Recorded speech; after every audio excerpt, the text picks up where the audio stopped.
রাষ্ট্রপতি মোহাম্মদ শাহাবুদ্দিন বলেছেন, শহীদ বুদ্ধিজীবীদের আদর্শ ও পথ অনুসরণ করে একটি অসাম্প্রদায়িক ও মুক্তিযুদ্ধের চেতনাভিত্তিক সুখী, সমৃদ্ধ এবং বৈষম্যহীন নতুন বাংলাদেশ করতে পারলেই তাদের আত্মত্যাগ সার্থক হবে।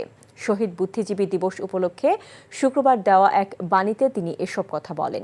রাষ্ট্রপতি জাতির সূর্য সন্তান শহীদ বুদ্ধিজীবীদের গভীর শ্রদ্ধার সাথে স্মরণ করেন এবং তাদের বিদেহী আত্মার মাগফেরাত এবং শান্তি কামনা করেন। শহীদ পরিবারের শোক সন্তপ্ত সদস্যদের প্রতি গভীর সমবেদনা জানান। রাষ্ট্রপতি বৈষম্যহীন চেতনায় উদ্বুদ্ধ হয়ে নতুন বাংলাদেশ করতে প্রত্যেককে নিজ নিজ অবস্থান থেকে কার্যকর ভূমিকা রাখার আহ্বান জানান।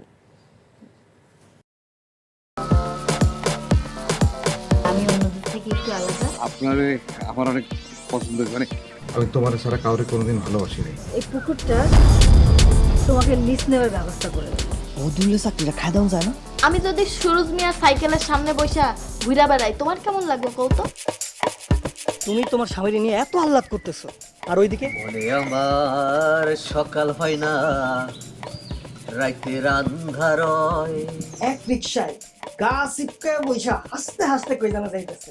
দুনিয়ার এত মানুষ রাইখা এই বেডি তোমার মধ্যে কি পাইছে কৌতো? আর তোমার চোখে আমি শুধু তোমারে চাই।